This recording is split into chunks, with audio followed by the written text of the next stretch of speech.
What's going on, everyone?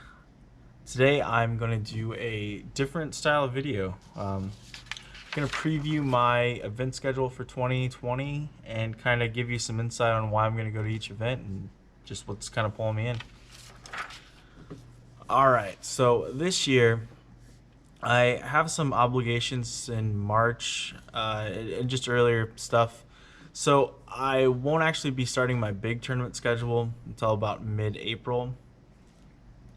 April 17th to be exact. So I'm going to play a lot of the DGPT events this year. Maybe the most I've ever played in a year, honestly. And I'm also implementing the silver series into that as well, because you get points, and hopefully that'll allow me to miss maybe, I think in total I'm going to miss about 3 or 4 of them, and then I'll be able to use the silvers to gain some points towards my qualifying for the finale in Charlotte. Without further ado, I'm just going to jump straight into it. Well, actually, one more thing. I'm not sure if I'm going to pop something in the screen here somewhere, or if I'm going to maybe pop up a map, something to give you some visual representation of where I'll be traveling, and kind of like just a good little map to see what's going on. All right, so first, April 17th through the 19th, I will be at the Jonesboro Disc Golf Pro Tour event. I've never played that. The course looks really long and decent elevation, just things like that.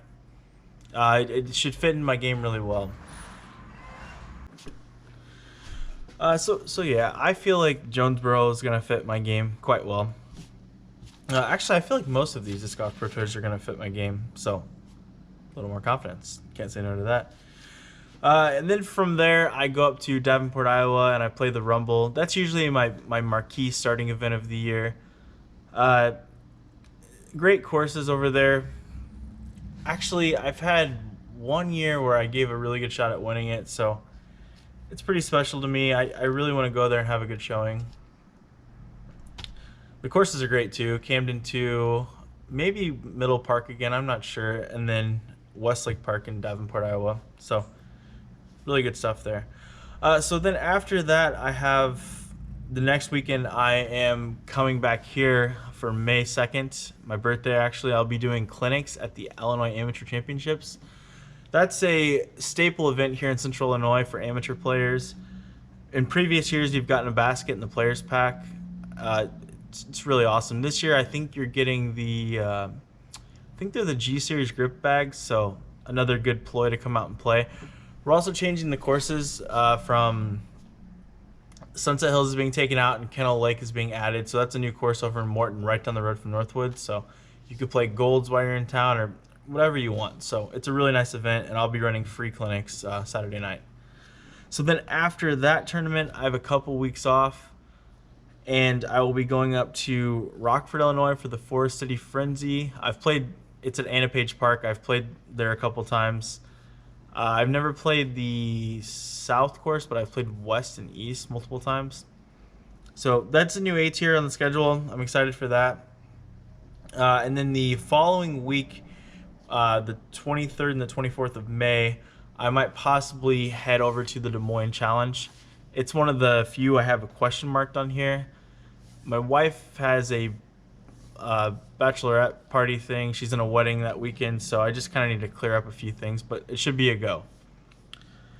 And one more thing to mention too about all these events, I'm gonna have small tournaments in between these. This isn't set in stone either. Dates could be subject to change, but if they're on this list, more than likely they're gonna happen. So and also, if I'm coming to a town near you and you want I do lessons and other things, you just want to ask me some questions, anything like that, just yeah, I'm always open to requests. So June for me is a weird month. I'll probably be playing 2 local tournaments. I have a wedding to go to on the 6th and a wedding on the 20th. So I'm gonna have to take care of those. There might be one day C tier, probably not C tier, but one day B tiers on Sundays or something that I might do on those 2 days, those 2 weekends. Or I might play, since I'll have 2 free weekends, I might play something else. Or we have an unsanctioned event called Ironman that month. Who knows? June's pretty open right now for for debate what I'm actually going to do. Then in July, I pick it back up. I'll be going to Silver Cup in Manitowoc. That is I think it's a Silver Series event for the DGPT. That is July 10th through the 12th. I haven't been up there since 2016, and I loved it. Silver Creek was really fun. Rolling Ridge was awesome, and I feel like I played Rolling Ridge well, but I didn't throw my putters well, so my upshot game wasn't quite on. So I'd like to go back and kind of improve on that, and if I remember correctly, par is like 69. I would like to shoot in the low 60s this year. Last time I had a hard time breaking 69, so we'll see. Then the weekend after, back in Wisconsin again, this time in the Madison area to the Mad City Open. I played this tournament back in 2015. It was the first time I got on live video. I had a blast. We played Bird's Ruins, High Stand, and Tolkien Creek. I'm not sure which courses we're going to play up there, if they're going to add like Elver to the mix or something. Either way, that should be a fun tournament. And that's from it's the 18th and 19th of July. And then the following weekend after that, I'll be heading up to Milford, Michigan for D-Glow. That's the 24th through 26th. All these DGPT events too, I'll probably show up on Wednesday, possibly Tuesday, depending if I've played the course before, to kind of get a lay of the land. That's another course where I think it's going to suit me well. It's just throw really hard. I know they've added some OB up there, but either way, it's throw far, semi-accurately, and just attack. Long par threes, par fours. I think there's only one par five, so looking forward to that tournament. Immediately after D-Glow, I'll be heading straight down to the Mid-America Open. You'll kind of notice from now until the end of the year, it's just nonstop. I played here 2 years ago as well. Harmony Bends is solid course. Albert Oakland is pretty easy. There is a course down there I really dislike, but I think all of the rounds are going to be at Harmony next year. I don't like Indian Hills. It just didn't suit. Not even that it didn't suit me well. I just didn't appreciate the lines, and it was just kind of a mess. But I could see if it was cleaned up, it'd be fun, but I don't have to worry about that. I think it's just Harmony Bends. So that's a great course. And the weekend after that, I'll be going down to the Idlewild Open, another DGPT. That event, I think I've played Idlewild once, but I haven't played it in tournament layout, so I'll probably give that one a couple extra days, especially with all of the artificial OB there. It looks a little dicey, and if I had to pick one tournament, I was worried about how well I would finish, or just my optimism towards an event. It would definitely be Idlewild. So I'm going to try to get enough practice in there to where I find some bit of confidence, but we'll see. And then immediately after Idlewild, we actually come back home for Ledgestone, and that's the August 13th through the 16th. This is the first year where we're going to play Eureka and Northwood, so it'll be a different kind of situation. Either way, it'll just be kind of like Worlds, and I won't hurt my neck this time, hopefully, so I'll get to play Northwood out fully in a big tournament. Straight after Ledgestone, actually 2 weeks after Ledgestone, head out to the MVP Open again in Massachusetts. That was super fun last year. Maple Hill is a beautiful piece of property.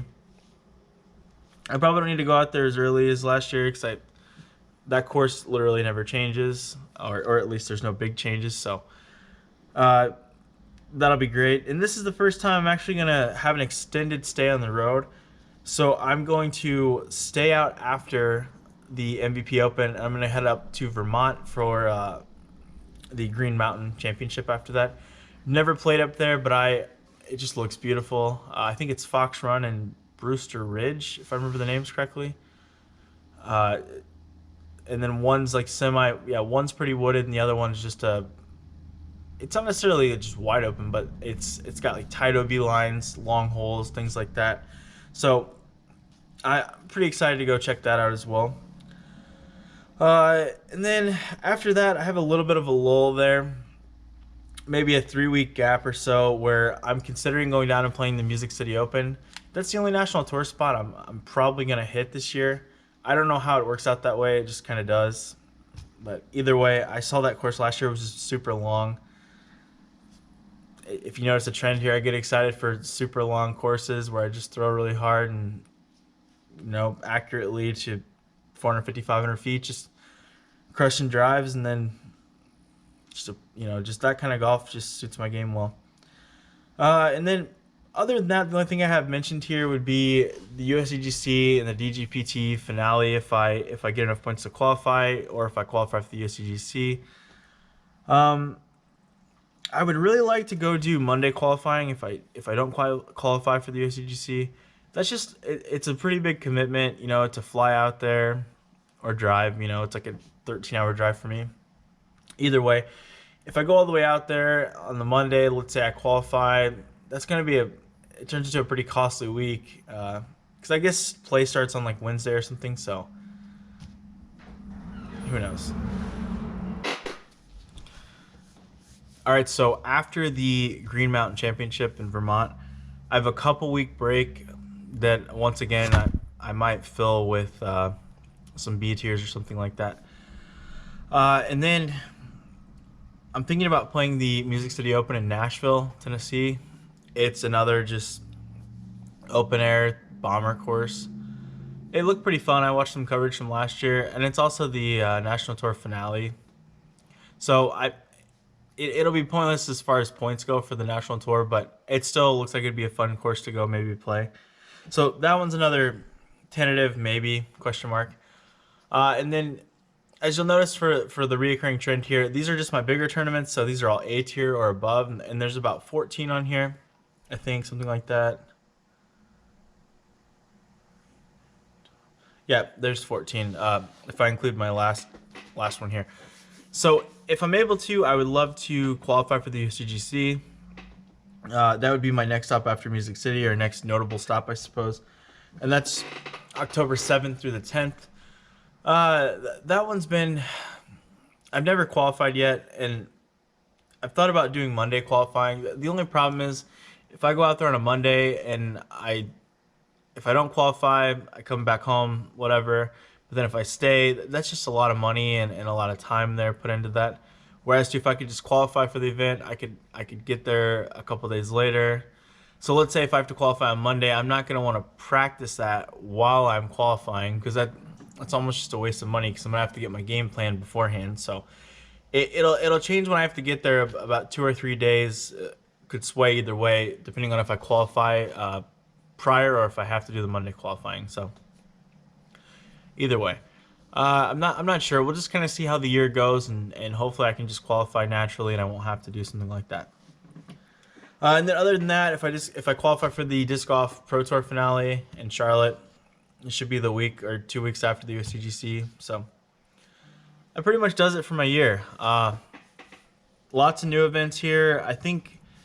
So it looks like in total I'm playing 9 of the DGPT affiliated events, 6 of the actual, 3 of the silver. That seems like it's going to be a pretty good year. I haven't played a lot of big profile tournaments like this since 2016.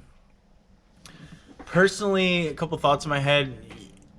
You have to be okay just grinding and cashing more so than, like, this last year was interesting because I got 8 sanction wins.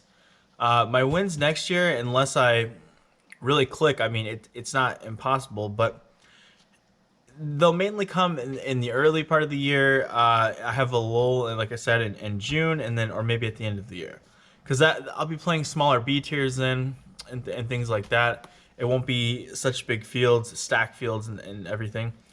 I'm playing enough A tiers to where I definitely expect to get in contention on a couple of these A tiers, and some aren't even up here yet. I'm not sure, like last year I played the St. Louis Open, for example, and I didn't see it on the A tier list, so I'm not sure if it's an A tier again, or if it's at a weekend where a bigger event's going on, or something like that. But like Mad City, I gave good contention at winning that event before. The Rumble, I've had good contention at winning that event before. I just want to get myself in situations where I'm tested and where I have opportunity. And if I can figure it all out and piece it together, there's no better time than to do it on a stage like that. So moral of this whole point here, I've come to terms that I might not get as many wins this next year, or geez, I can maybe have a drought and not win at all. But that's the risk is worth the gains, because I will be getting so much good experience in these big events on big stages where I'm testing myself, and that's what this year is. It's going to be a true test. If this works out and I have a good, traveling, I manage everything well, traveling, play fine. I'm cashing consistently where I need to be cashing. Then hopefully in 2021 I can actually make this a full-time on the road thing. And that's just the goal. So we're going to see what we can do. So as always, thank you to my sponsor, MVP Disc Sports, Paragon Apparel, and Plastic Addicts Disc Golf. This year is going to be pretty hectic and crazy, but I'm looking forward to it. It's going to be a great time. As always, guys, thank you for watching. I'll see you next time.